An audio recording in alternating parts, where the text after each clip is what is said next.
If you're a parent who depends on a government-funded free dental program for your kids, you may want to call up your dentist before your next visit. The additional cost of personal protective equipment means some of them, many of which are small business owners, can no longer afford to accept patients under this program.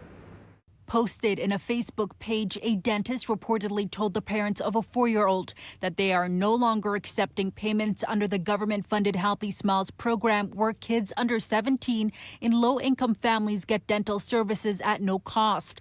The reason the dentist gave, that the cost of PPE was over $70, a unique challenge the Ontario Dental Association says their members have been faced with, paying for and accessing PPEs on their own. One always thinks, I've gone to my dentist for a long time. I always see them wearing masks. I always see them wearing eye protection. So what's the difference now? When you talk about the PPE involved, it's the beefed up PPE. It's the N95 masks, the gowns, the face shields. In that same Facebook thread, the owner of a dental office wrote that with the cost of PPE, they too are no longer accepting patients under the program because they would, quote, have to pay $40 to $60 per patient out of pocket. Dr. Stevenson says this is compounding a challenge that existed even before the pandemic. He says the HSO program is underfunded, meaning dentists barely made any money from accepting patients under the program to begin with. So now they'd be in the red. There's going to be additional challenges in treating people on these programs.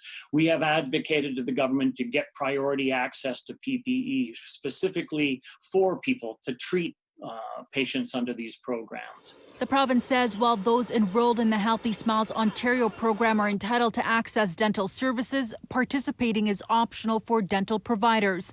The Ministry of Health adds that it is aware of recent issues and currently reviewing the new PPE codes in the context of provincial dental programs, including Healthy Smiles Ontario for children and youth and the Ontario Seniors Dental Care Program for seniors. Dentists are having to operate in a whole new world, incorporating safety measures in light of the pandemic, limiting the number of patients inside offices, for instance, while prioritizing emergencies. But Stevenson says patients should always be warned of changes, including new costs, before the appointment.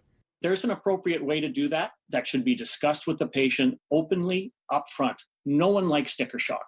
Nobody likes sticker shock.